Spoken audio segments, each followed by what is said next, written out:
गजाननं भूतगणादिसेवितं कपित्तजम्बूफलसारभक्षितम् उमासुतं शोकविनाशकारणं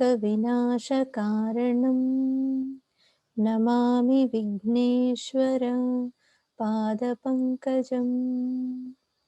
गुरुर्ब्रह्मा गुरुर्विष्णुः गुरुर्देवो महेश्वरः गुरुः साक्षात् परब्रह्म तस्मै श्रीगुरवे नमः।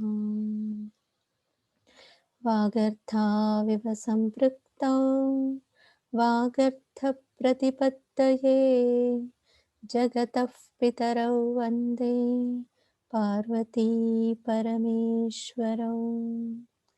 सर्वं खल्विदमेवाहं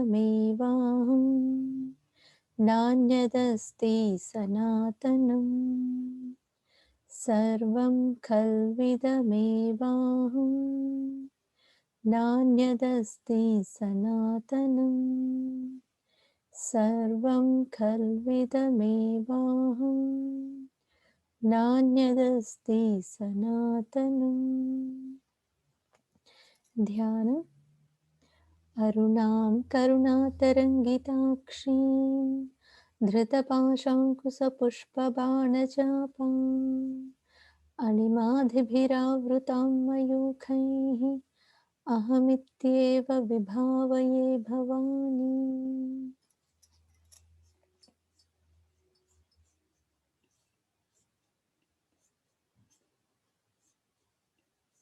We'll revise shlokas from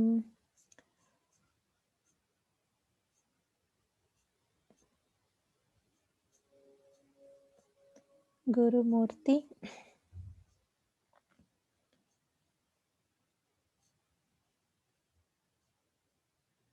Okay, 122nd, second part. गुरुमूर्तिर्गुणनिधिर्गो माता गुहजन्मभूः देवेशी दण्डनीतिस्थां दहराकाशरूपिणी प्रतिपन्मुख्यराकान्ततिथिमण्डलपूजिता कलात्मिका कलानाथा काव्यालापविनोदिनी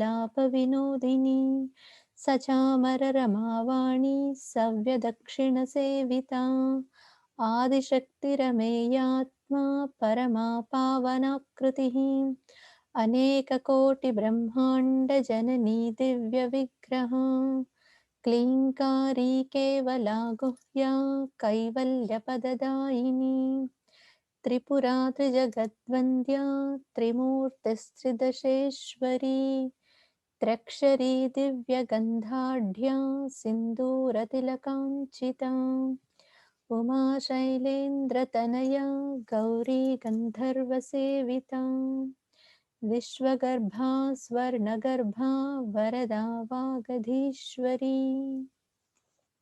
So we did till here.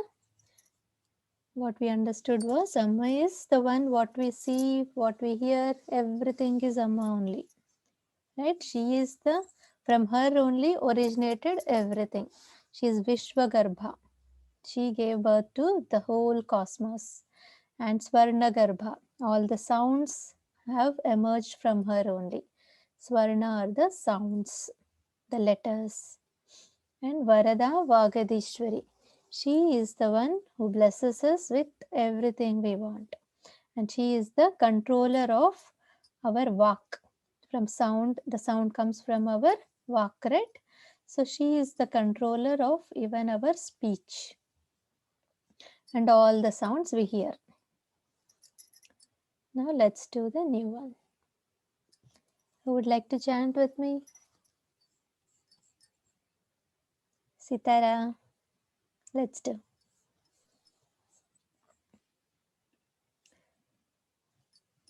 Dhyanagambya ध्यानगम्या ध्यानगम्या अपरिच्छेद्या अपरिच्छेद्य अपरिच्छेद्य ध्यानगम्या परिच्छेद्या ध्यानगम्या परिच्छेद्य. Perfect. Again. ध्यानगम्या परिच्छेद्य ज्ञानदा ज्ञानदा ज्ञानदा ज्ञानविग्रह ज्ञानविग्रह ज्ञानविग्रह ध्यानगम्या परिच्छेद्या ध्यानगम्या परिच्छेदा द्या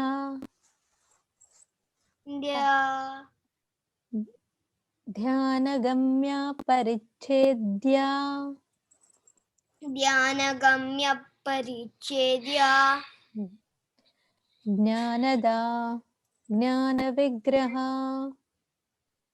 Dnyanada ज्ञानविग्रह Dnyanada ज्ञानविग्रह सर्ववेदान्त सर्ववेदान्त सर्ववेदान्त संवेद्या संवेद्य संवेद्य सर्ववेदान्त संवेद्या सर्ववेदान्त संवेद्य सर्ववेदान्त संवेद्य सत्यानन्दस्वरूपिणी सत्यानन्दस्वरूपिणी सत्यानन्दस्वरूपिणी सर्ववेदान्त संवेद्या सर्ववेदान्त संवेद्य सर्ववेदान्त संवेद्य सत्यानन्दस्वरूपिणी सत्यानन्दस्वरूपिणी सत्यानन्दस्वरूपिणी. Perfect. So what these verses say is, so we understand that everything is Amma, but how can we experience her? Right? That is a question.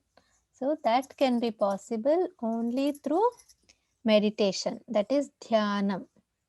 So Dhyanagamya. So through meditation we can attain her. Aparichedya. So Aparichedya means she is unlimited. We can't enclose her or we can't measure her in a limited things. So she is unlimited, infinite, right? So that infinite energy is Amma. So she is not, she cannot be confined to a limited beings. Whatever we see, all the small limitations, the physical things that we experience with our sense organs is not Amma. She is unlimited one, right? And she can be experienced only through Dhyanam. And she is Jnanada. She gives us the knowledge. Knowledge of what? Knowledge of ourself, who we are. That knowledge she will give, the ultimate knowledge. And she is Jnana Vigraha. She herself is knowledge. She is the Vigraha of knowledge. So when she is filled with knowledge, she can only give knowledge, right?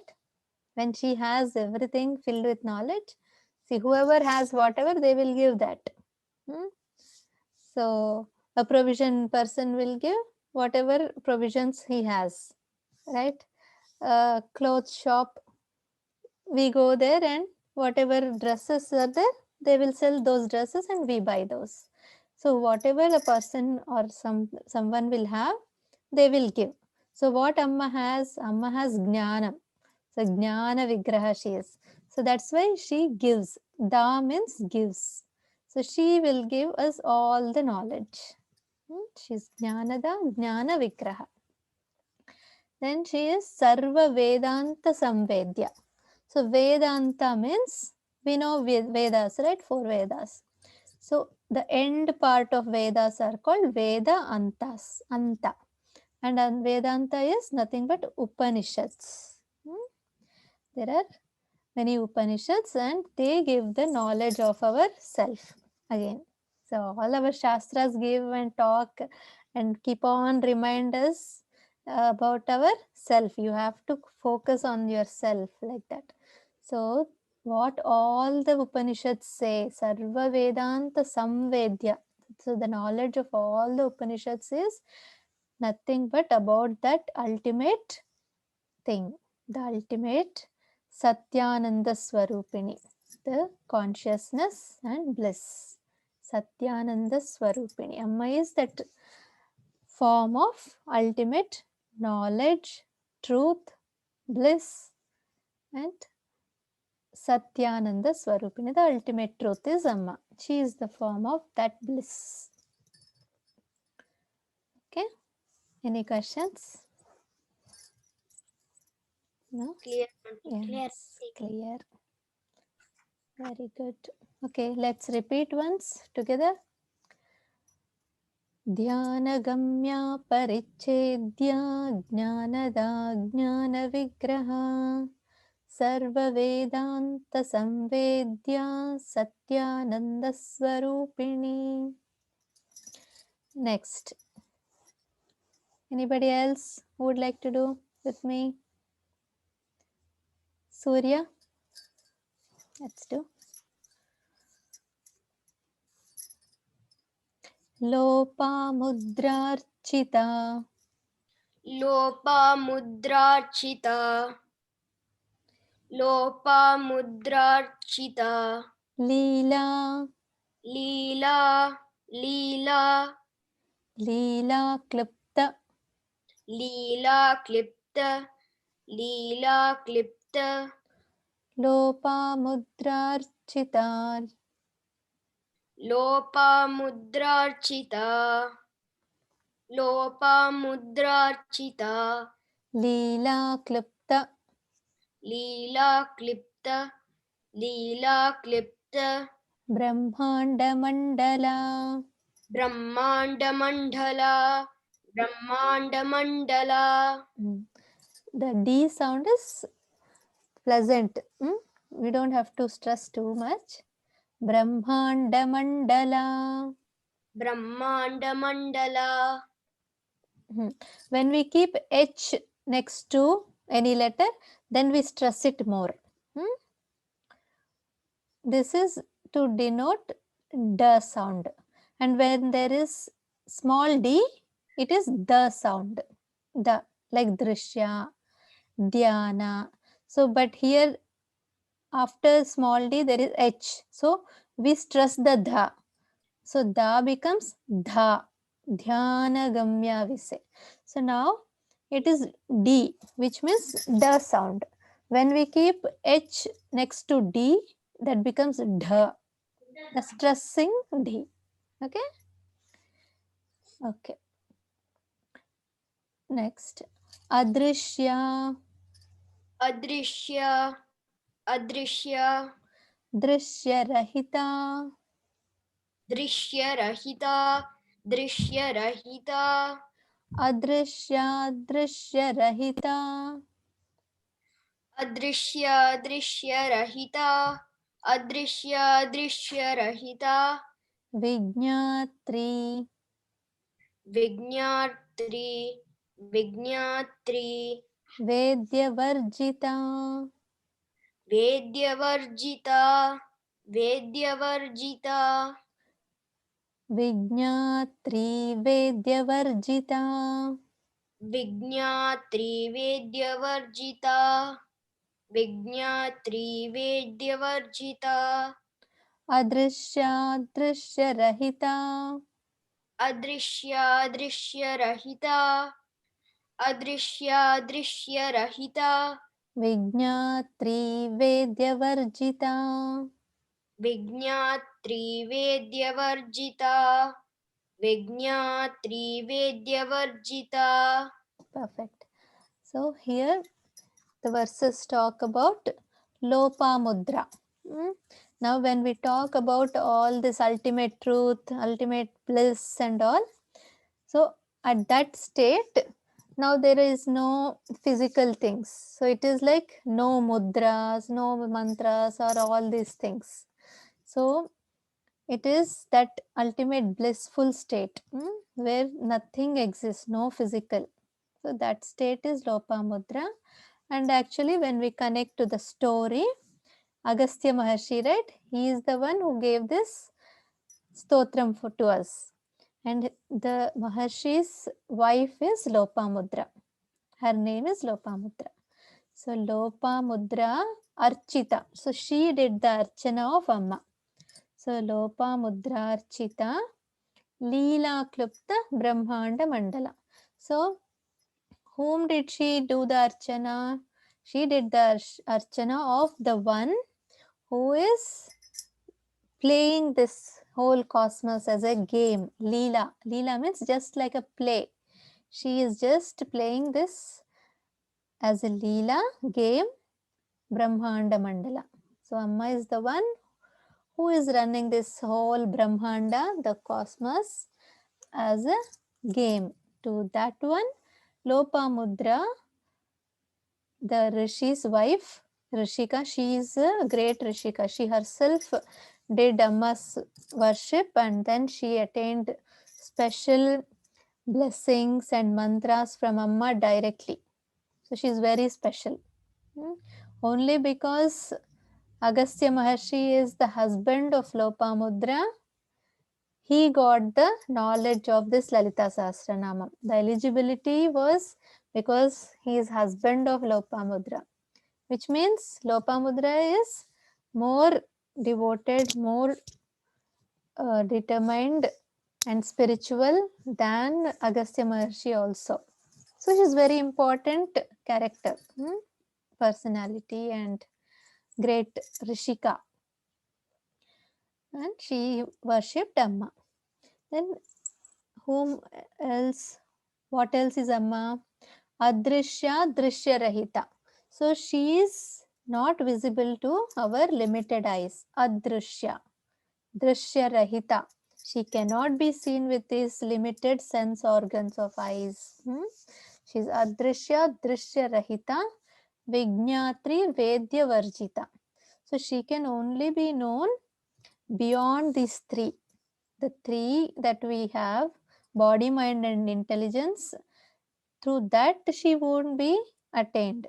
That jnanam she is beyond this limited body, mind and intelligence. Okay, she cannot be attained just with these physical three, body, mind and intelligence. She is beyond everything. She doesn't have any form, right? She is unlimited. How can we measure and limit her and see in small things? So she is Adrishya Drishya Rahita Vijnatri Vedyavarjita. Though we have seen from the beginning that Amma is so beautiful, Amma has this lotus kind of eyes, she has nice cheeks, everything is described. So all that we see in the cosmos is also Amma. And she is also the one that is not seen by these limited body, mind and intelligence. Everything is Amma. So, Sarvam Khalvidam Evaham Nanyadasti Sanatanam. So, there is no other thing. She is only there. Okay. So, that's what this was saying. Any questions? Clear. You are all great kids. You get instantly everything. Right? Okay, let us repeat. Very well, auntie. Huh? Okay, let us repeat.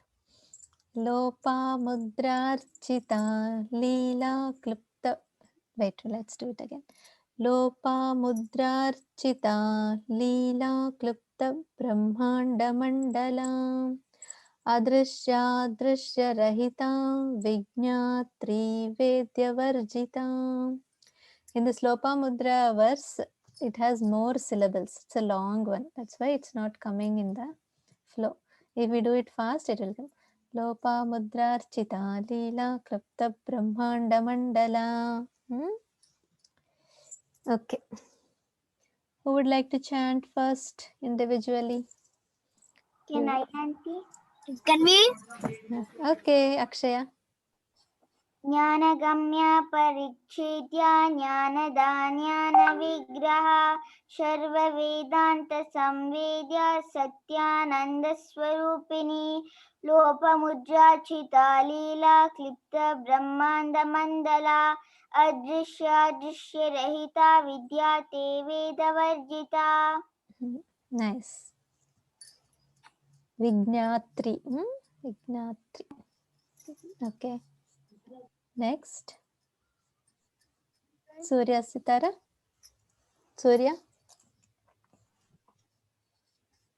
ध्यानगम्या परिच्छेद्य ज्ञानदा ज्ञानविग्रह सर्ववेदान्तसंवेदा सत्यानन्दस्वरूपिणी लोपामुद्राचिता लीला क्लिप्तब्रह्माण्डमण्डला अदृश्यादृश्यरहिता विज्ञात्री वेद्यवर्जिता. Perfect. Next, Sitara. ध्यानगम्या परिच्छेद्या ज्ञानदा ज्ञानविग्रहा सर्ववेदान्त संवेद्या सत्यानन्दस्वरूपिणी लोपमुद्रार्चिता लीला क्लिप्तब्रह्माण्डमण्डला अदृश्यादृश्यरहिता Vignatri. विज्ञात्री वेद्यवर्जिता. Good. I think we can make it G sound. Vignatri. Vignatri. Okay. Go ahead. ज्ञानगम्या परिच्छेद्य ज्ञानदा ज्ञानविग्रह सर्ववेदांत संवेद्य सत्यानंदस्वरूपिणी रूपमुद्रार्चिता लीला क्लिप्त ब्रह्मांड Mandla अदृश्यरहिता विज्ञात्री वेदवर्जिता. Good. Nana. Okay. Anybody else would like to try?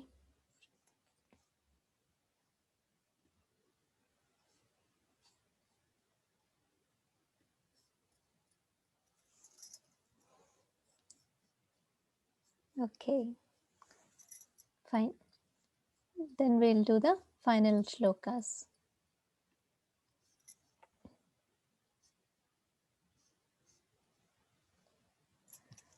अन्नपूर्णे सदा पूर्णे शङ्करः प्राणवल्लभे ज्ञानवैराग्यसिद्ध्यर्थं भिक्षां देहि च पार्वती सर्वमङ्गलमाङ्गल्ये शिवे सर्वार्थसाधिके शरण्ये त्र्यम्बिके देवि नारायणि नमोऽस्तु ते. सर्वे भवन्तु सुखिनः सर्वे सन्तु निरामयाः सर्वे भद्राणि पश्यन्तु मा कश्चित् दुःखभाग् भवेत्. ॐ शान्ति शान्ति शान्तिः. श्रीगुरुभ्यो नमः. हरि ओम्.